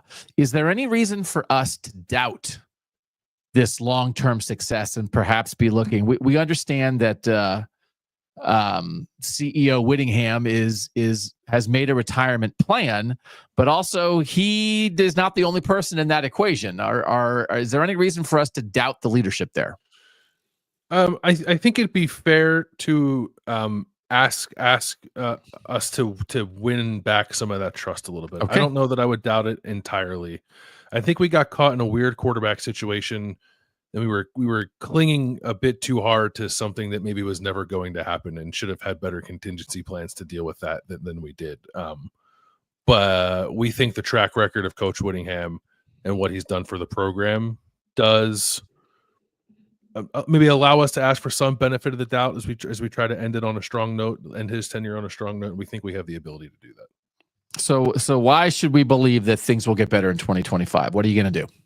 I think it starts with the refresh on offense. Maybe it's all of that. I think the fact that Coach Whittingham, who has been around for so long and has perhaps been entrenched in what has been largely winning ways, was willing to make such a stark change on the offensive side of the ball should be encouraging. We've hired Jason Beck from New Mexico, high-powered offense, highly productive offense. He's bringing his quarterback, Devin Dampier, with him to help orchestrate it. We think this will help set a new bar for what we hope is a new era of offensive football at Utah, while we continue to play tremendous defense with tremendous effort, great special teams, the well-coached team that you've come to expect from our program year in and year out, with perhaps a bit more of a dynamic element on offense. And we think that is what will get us back to being the team and program that everyone expects us to be. So I will say, in my evaluation, my rating for Utah, I certainly did take expectations into account here. And I hope you take this rating as an acknowledgement of how high the standard is at Utah, and an acknowledgement of past success, and almost as a compliment, because I gave you a 190. We give ourselves a 378. Okay. Seems a little generous. 190 is harsh but fair. It's a 284 average. Do you believe we're being We did win 5 games. We did win 5 games. But you were expected to win like 10. Yeah, but then we didn't have our quarterback. Well, it was difficult for us. We sort of didn't let you off the hook there, because you did have similar quarterback issues the previous year, and you managed to win 8. So it's not like the quarterback situation came out of nowhere and the season completely fell apart. So we did ding you for that. Do you believe that's unfair? No, that might be fair. That might be fair. Yeah. With the experience that you have and the great program you've been, we thought you maybe should have been a little more prepared for a quarterback who had injuries to once again have injuries. And instead you were left in a situation to play a true freshman who was very talented, but then wasn't ready. And here we are. So we've reflected upon that ourselves. I think in the end that is probably a harsh truth about the way our season went. Okay. Please send in the turtle. I should have gotten a Ninja Turtle costume for this. Would have been worth it. I could have expensed a Ninja Turtle costume just to be Maryland. Happy to be here. I'm red and white, and I'm also black and yellow, and I'm all things to all people. I am the Maryland Terrapins. Much looking forward to talking about our terrible season. I was going to say, are you? Because I don't know if there's much good to talk about. Please feel free to reach for something you would consider the best thing about your 2024 season? We would like to thank Bambi, because without Lincoln Riley, we would have ended the season on an 8-game losing streak. Instead, we beat USC 29-28 with a touchdown in the final minute, which meant that we didn't end on an 8-game losing streak. We ended 1-7 after a 3-1 start. So shout out to the West Coast. Lincoln Riley made a lot of Big Ten fans happy in his first year in the conference. We wouldn't be here without him. So thanks to Lincoln. That was it. Corporate has sent Mr. Riley a edible arrangement for his contributions to your season. What was the most disappointing thing about your 2024 season? Every time we lost, our AD yelled at us. He went on a radio show and just passive aggressively questioned everything that we do. We're nervous. The previous 3 years, we were 38th, 36th, and 28th in the offensive rating by Brian Fremeau. Like we're an offensive program. Mike Loxley, our head coach, is an offensive head coach. He's had a lot of success with that. We were 65th this year in offense, which is not terrible, but we did have a decent defense, and we felt like we wasted it, and we're not sure what's next. So we knew that Talia Tagovailoa at quarterback had been very important to our program.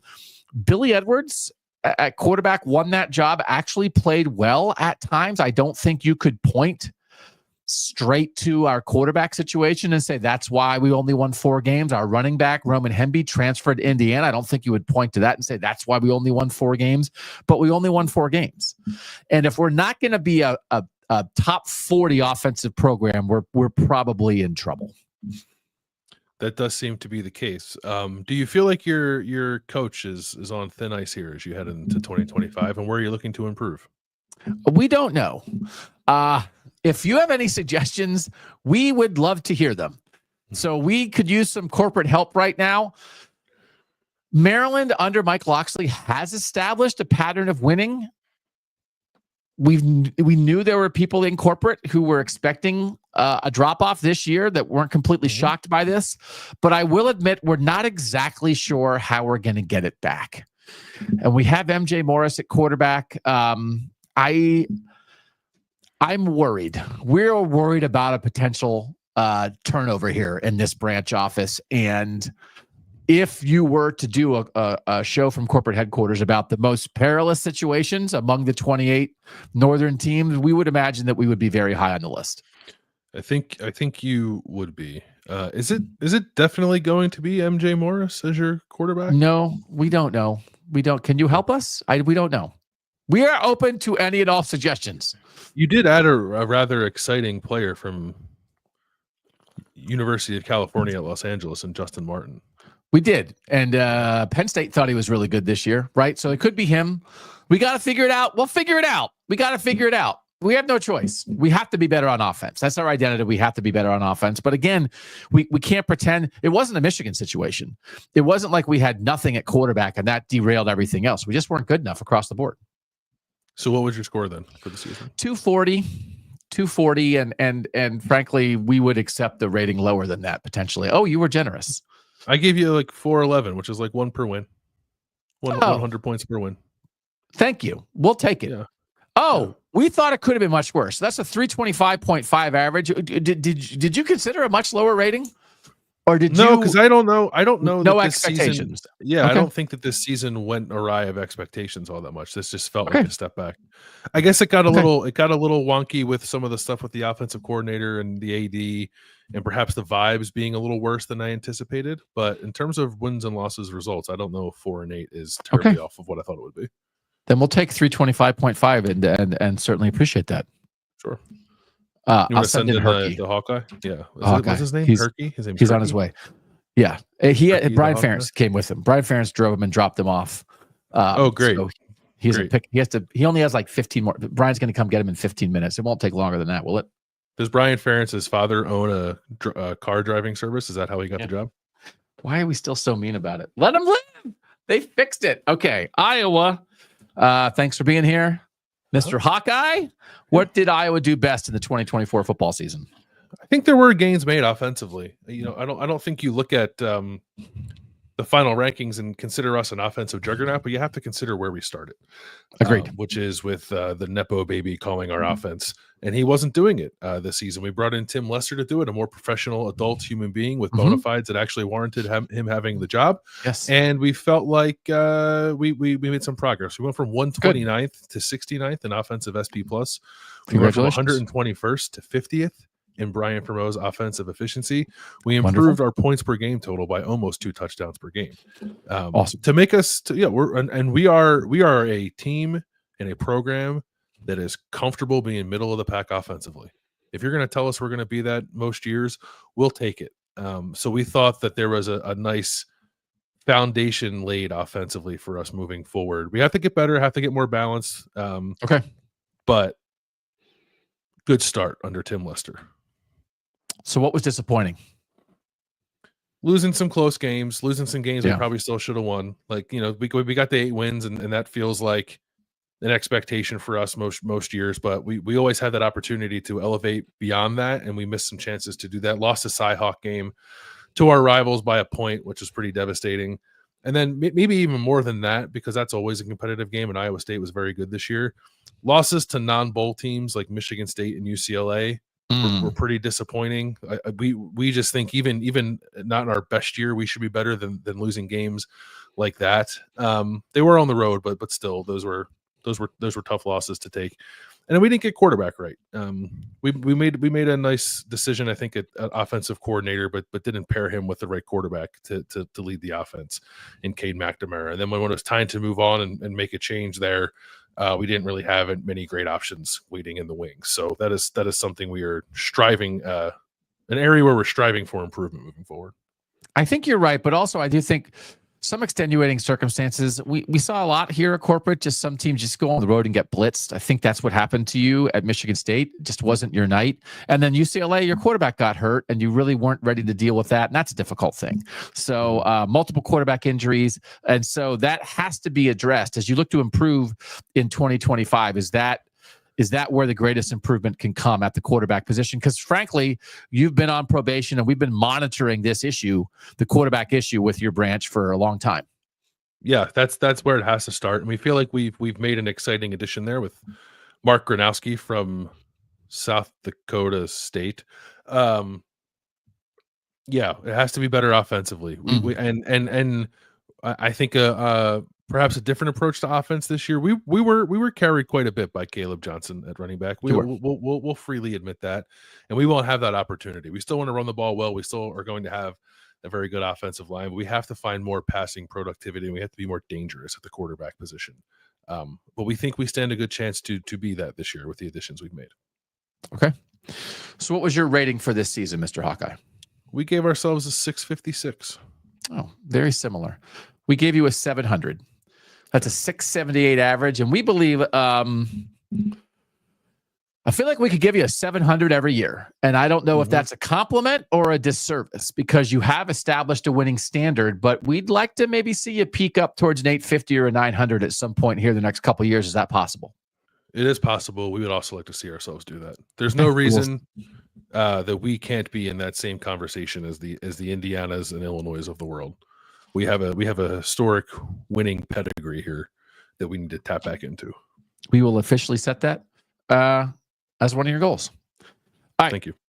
Please send in an eagle with an attitude, kind of like an eagle with like a, kind of like one of those like New England attitudes. You think you're better than me kind of eagle. Attitudes. Yeah. Okay. Yeah. You think you're better than me? Happy to be here all the way. Flew in from Chestnut Hill to talk about this first Boston College season under Bill O'Brien. A lot of exciting things. I don't know if you heard Notre Dame's coming to Boston College in the 2025 season. So we're fired up. So thanks for having us. Did hear that. Yeah. A lot of Irish Catholic folks up and down the East Coast excited about that one. What was the best thing about your year, Mr. Eagle? Donovan Ezaraku was one of the best defensive players in college football. We believe he's checked in at corporate during the season. He had 16 and a half sacks. That was second in the country, first among Power 4 players. Just absolutely a revelation. He is now pursuing his NFL dreams and talking about the idea that he has our head coach, Bill O'Brien, on speed dial. And the more that we can remind people of our head coach's NFL resume, of what he did working with Tom Brady and the New England Patriots, what he did as a playoff coach with the Houston Texans. We think Donovan Ezeraku's success certainly is owned by Donovan, but it is a reminder that we have an NFL coach in Chestnut Hill, and we believe that is a plus for our program. We felt like we ran the ball okay with a group of running backs. Kai Robichaux, Trayshawn Ward, Jordan McDonald, and Turbo Richard combined for 360 carries for 1,789 yards. That's a 5-yard average. As a comparison, the two great Penn State running backs had 392 carries for 2,207 yards, a 5.6-yard average. That's better, but that's not too bad. So we felt like to have a decent offensive line, a multitude of backs that could get it done. We were 59th in rushing and 99th in passing, but I think we have an identity that we can lean on there. And we're just excited to have Bill O'Brien as part of our program. We have been winning. You know, we had made a bowl in 2023, and we made a bowl again in 2024. So we weren't starting over with Bill O'Brien, but we thought year one was very successful in a lot of ways. So what was disappointing about it? Our quarterback left. Mm-hmm. So the separation during the season with Thomas Castellanos, we need to figure this out, and we believe we will. But there was a lot of hope and expectation. I know that was the case at corporate about taking the skill set of Thomas Castellanos as a run threat and elevating him as a passer with Bill O'Brien's experience. We thought there was an opportunity there for the best of both worlds. Instead, I think we got the worst of both worlds. He was used much less and much less effective as a runner during most of the year, and then did not get there necessarily as a passer the way we hoped. And then when he was demoted, he chose to leave the program. He's now gone to Florida State, and best of luck to Thomas Castellanos, but it wasn't a great look for us. And I don't know that we mishandled it. Maybe we did, but it's not a great thing when your starting quarterback leaves the team during the year. But we think we will get better there, but we also must get better there, especially given the speciality of our head coach. Where do you see areas for improvement then? Because I will note that Boston College this year won 7 games, and that's kind of what you do. You just kind of win 6 or 7 games. In the last 11 years, you've won 6 or 7 games 9 times. And there are programs we realize that are jealous of that consistency. We'd like to elevate the consistency, and we believe we can in the ACC. We think it's there for the taking, but we need to throw the ball to do it, and we think we will. I think when you look at the success of Eli Holstein as an Alabama transfer to Pitt last year, we have a transfer, Dylan Lonergan, coming in from Alabama. We also have a really good high school recruit, Shaker Rising, from the state of Oklahoma, and we have Grayson James returning at quarterback, who took over for Thomas Castellanos. We think we are building a room there, and we think that is our elevator. We believe with Bill O'Brien's resume, with quarterback talent like that, we can attract receivers. We did that in the portal previously. We think we can do it again and utilize them even better. But we also believe we've established an offensive line and running back way of doing things. So we think we can be both. We think we have a chance to be an excellent offensive team. We have a great facility. We have some history here. We have Doug Flutie's Heisman, if people want to come rub that. We think we can have a new golden era of Boston College football, because we do believe that Bill O'Brien has both feet in on this program. And if we develop quarterback the way that we believe he's capable of, and I think we have 2 young prospects, and again, Grayson James, who's been a successful quarterback, we like the future.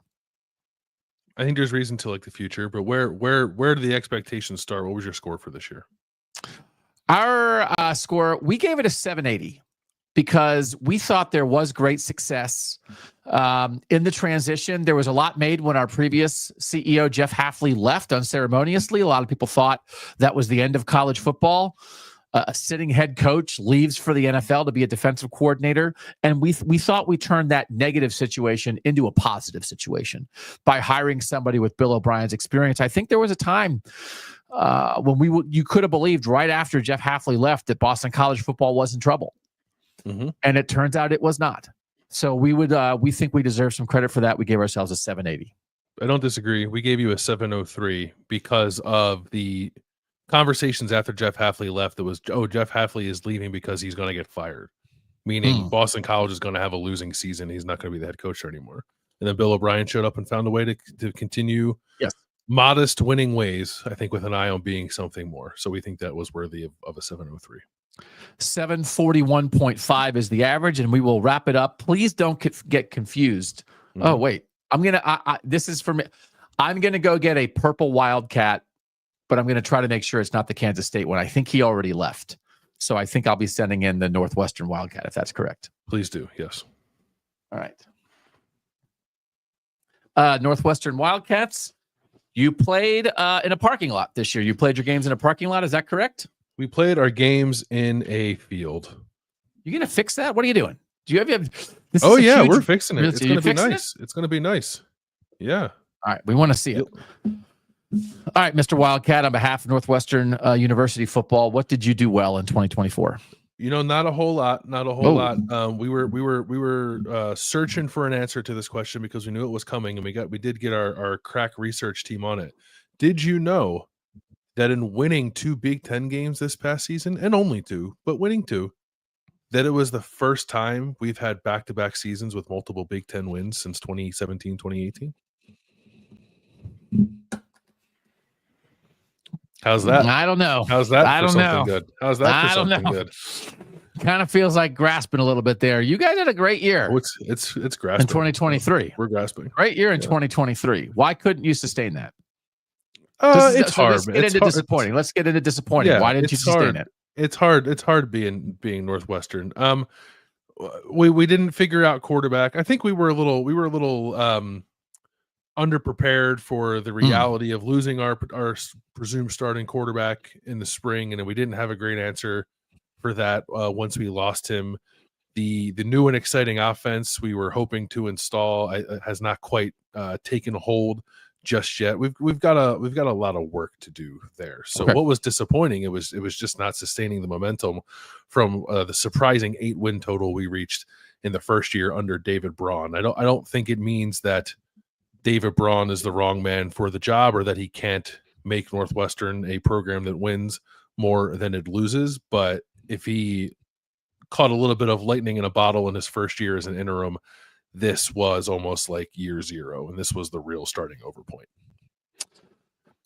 Beat Maryland to get to 3-3, and then only won one more game the rest of the year. Finished 1-5 in the last 6 games, and the only win was in overtime against one of the worst teams in the country in Purdue.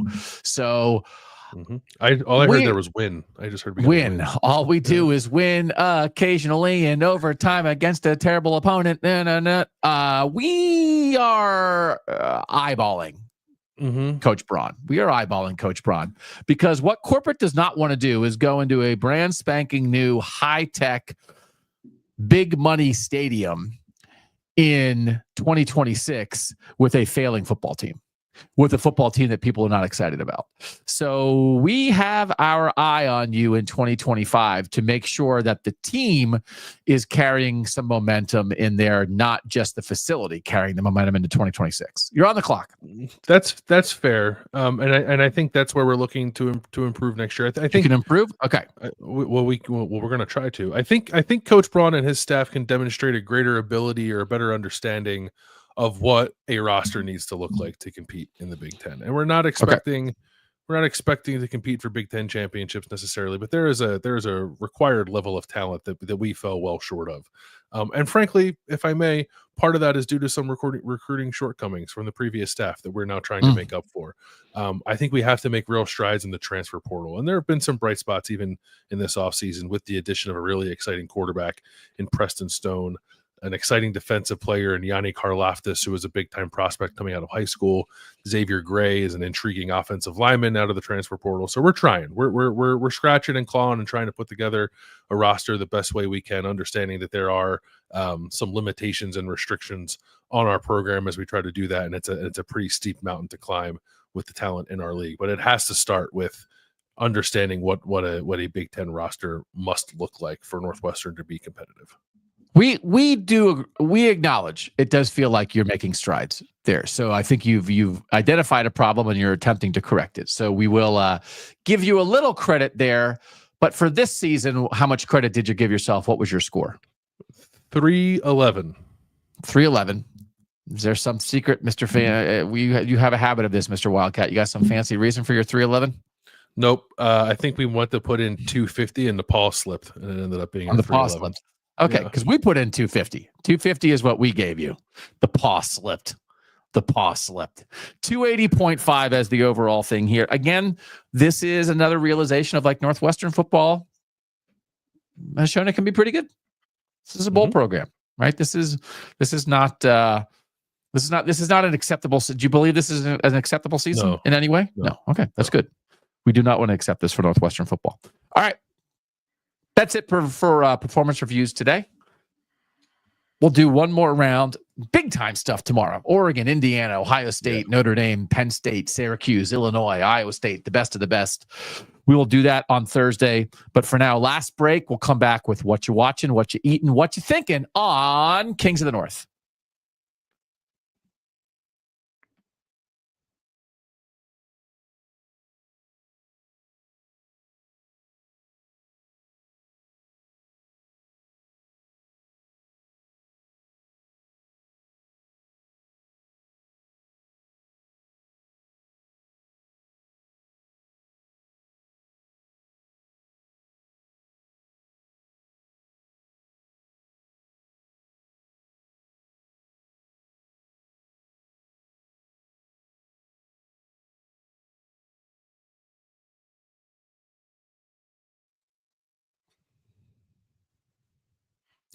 Back on KOTN. Like us, subscribe, tell a friend. Performance reviews on Thursday. We also might be something else, but we're going to do what you're watching, what you're eating, what you're thinking right now. Bill, what have you been watching? We had opportunities to knock out a couple movies and some of the flying we've been doing over the last few weeks. Among those for me was finishing the John Wick series. I watched John Wick 4.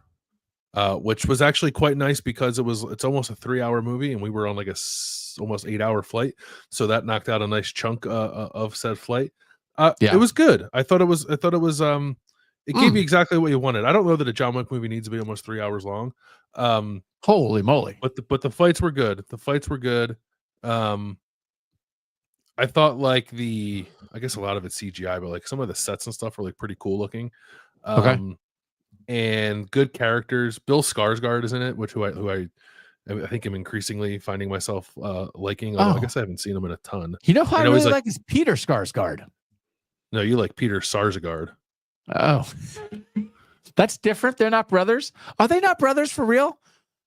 Bill Skarsgård, brother and father are actors, but Peter Sarsgaard is not related to them. Peter Sarsgaard, who's married to Maggie Gyllenhaal. Maggie Gyllenhaal, yeah. He's not a Skarsgård. He's a Sarsgaard? Or you're joking with me? No. For real? No. Yeah. You have blown my whole world up. Oh, I'm so disappointed.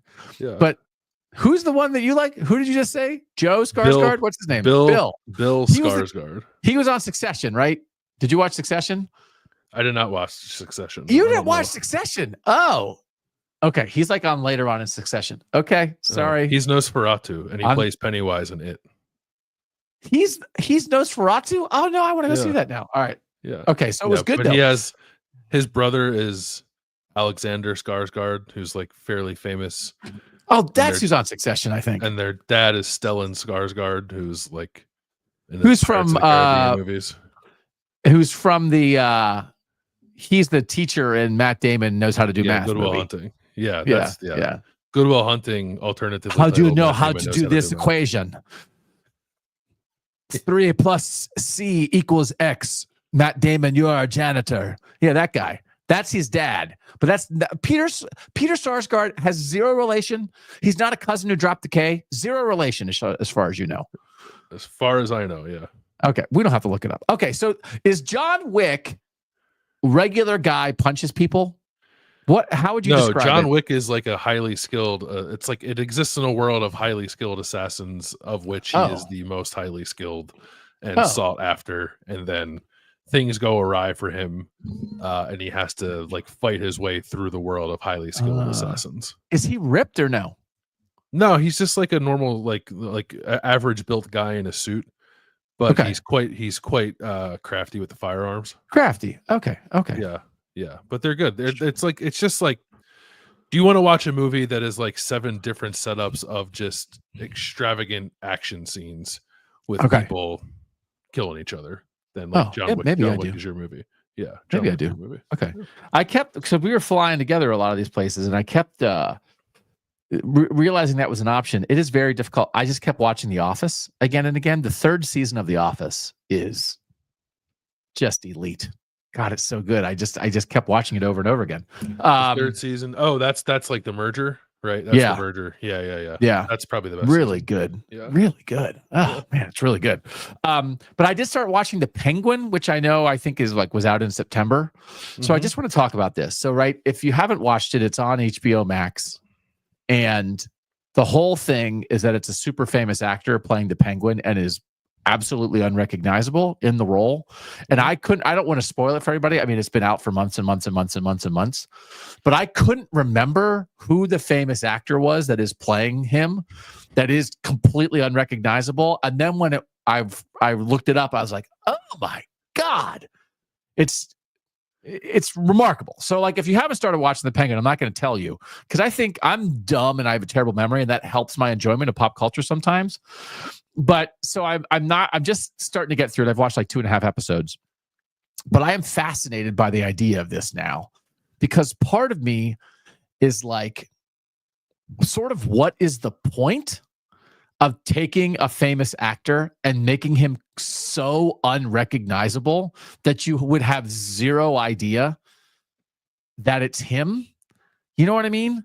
Like, like if you decided that you wanted to do like the Dick Butkus story, right? And you were like, we're casting Timothy Chalamet. And it's like, Timothy Chalamet, I'd watch that. He's going to have to put on like 6-inch lifts and wear 140 pounds of makeup muscle to look like a linebacker and then put on a fake mustache and talk like he's from Pittsburgh or whatever.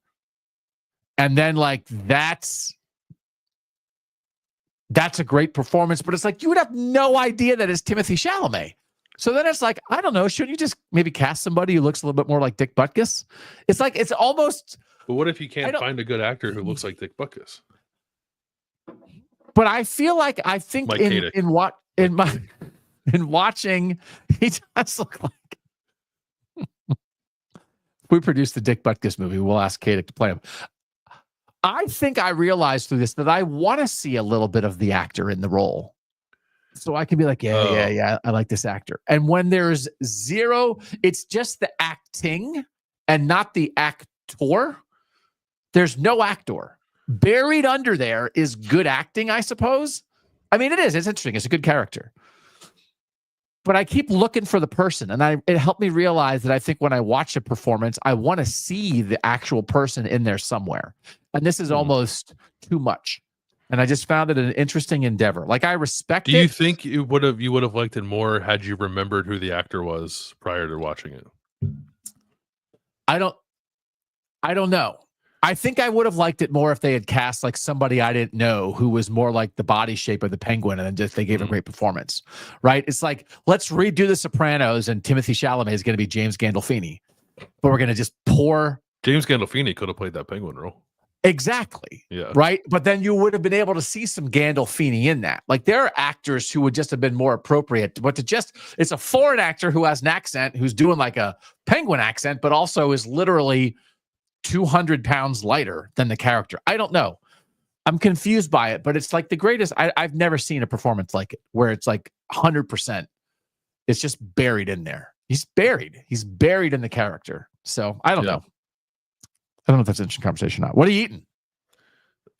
We got back from our travels, and I was very I was graciously greeted by my family with a pizza, which was tremendous. Like, you're so nice. Baby, did they bring it in the car to the airport? Yeah, to the airport to pick me up, and then we drove home and we ate it, and it was tremendous. But we got it from a place called Sexton's Pizza, which I don't know if I've talked about it before, but I realized while eating it that there's like now a quality of pizza that I find desirable, which is like, it's crispy to the point of like almost being a little burnt, and like there are parts of it that are like kind of burnt, like you get like a brick oven, like a coal-fired pizza. Yeah. I don't know that I've always enjoyed that, but they have that about their pizza. And maybe I was just starving because we were on planes all day. I don't know what it was.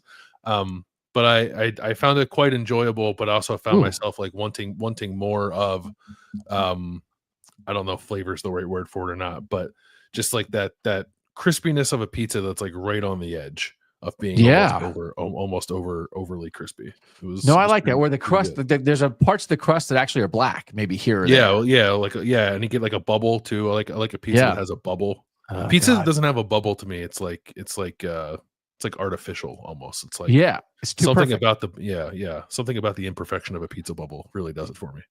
I feel like there's something in there. It's like, I think we should be looking for the pizza bubble in everything we do. We should look for it in other people. We should look for it in art and in culture and in our daily lives. Right. And the idea is not that the bubble is an imperfection, it's that the bubble is what makes it real. Right. Put that on your motivational poster. There you go. I like find the pizza crust bubble and everything. That's good. Yeah. Yeah.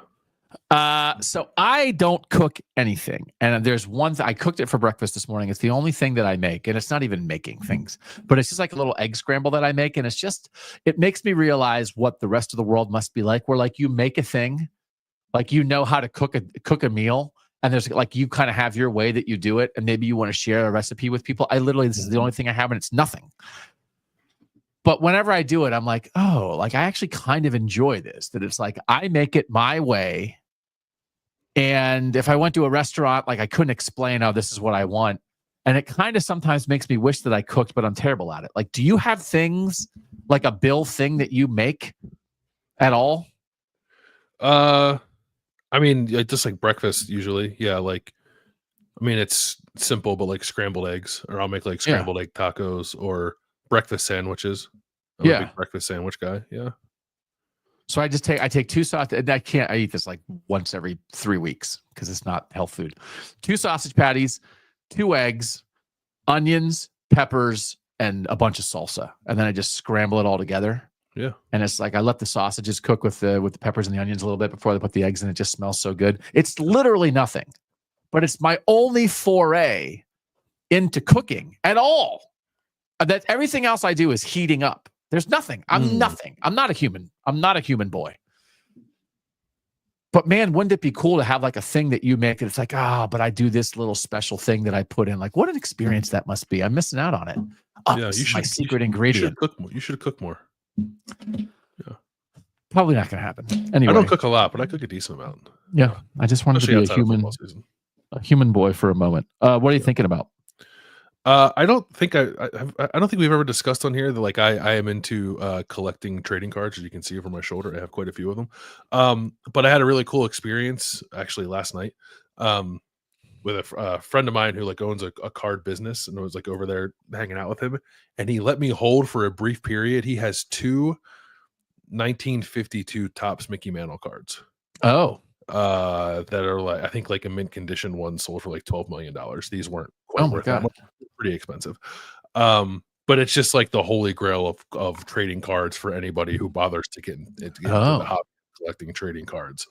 And they're old, man. They're from 1952. And just to like hold them in my hand for like 10 seconds was quite the cool experience, because it's the kind of thing where it's like, oh, like if you go to a card show, like you'll see them. Like if you go to like a national card, people will have them and they sell them. But it's not like you can't walk over and be like, hey, can I see that for a second? Because they're not going to ever hand you that card unless you give them $50,000 cash beforehand. Right. So it was one of those things where it's like, oh, I've always wanted to like see one of these in person and like kind of hold it and look at it up close. And they actually got the opportunity to do it, which was pretty cool. What do you think made it cool for you? The value that it's expensive, or the history that it represents something from 1952 in an era of Americana? Yeah, I think both. That they are quite rare, which is why they're so valuable. But and they're old too.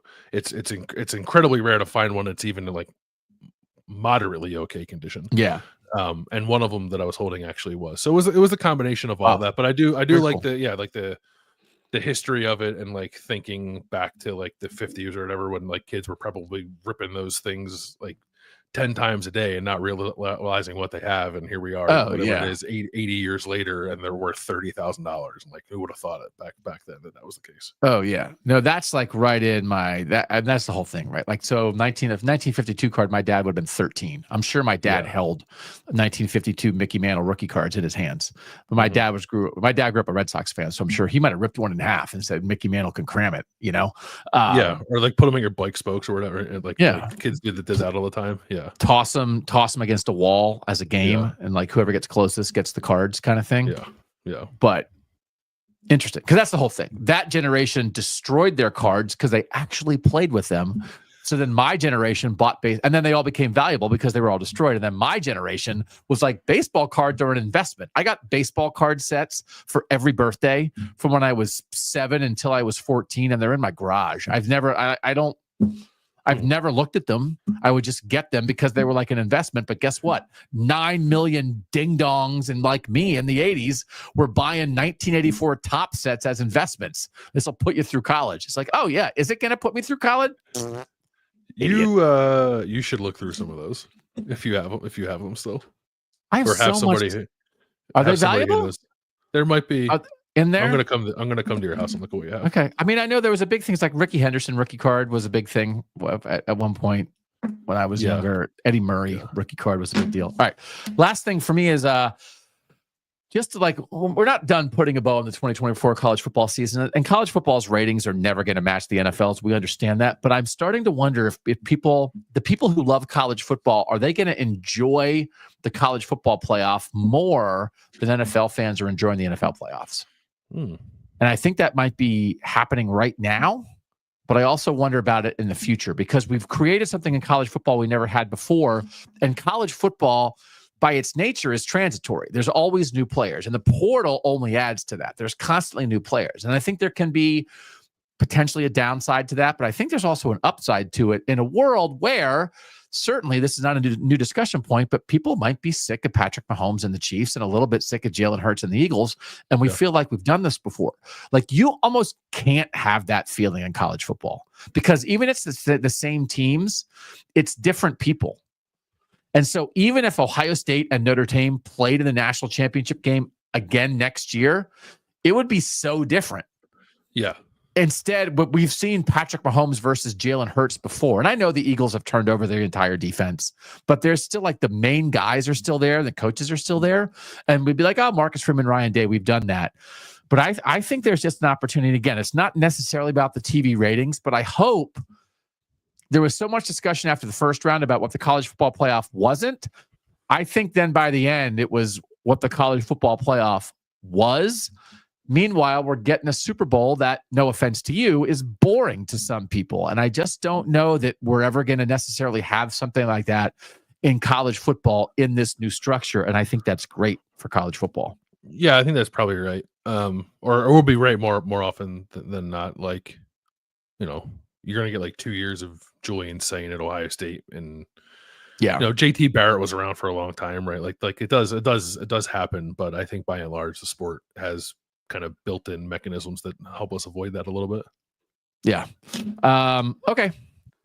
That's it for this version. We'll do performance reviews on Thursday for the best seasons in the North. And then we'll be done with that. Next Monday, we're going to still do like our awards and that kind of thing. And then we will be on to the future. And I think we're going to analyze, we really want to do some roster analyzation, how teams built themselves this past season to help inform how we view the building of rosters in the future. Because I think there's just some really interesting roster building conversations that we're not all the way there on, combining recruiting, portal in, portal out, retaining potential NFL guys, and how you really make a winning team in this modern era. So we do want to dive into that into the offseason, and we'll certainly start looking ahead, but we have a little more wrapping up to do first. Thanks to you guys for being here. Thanks to our producer, Mike Urostowski, for making us look good and sound good. For now, he's Bill Landis. I'm Doug Lesmerises, and that was Kings of the North.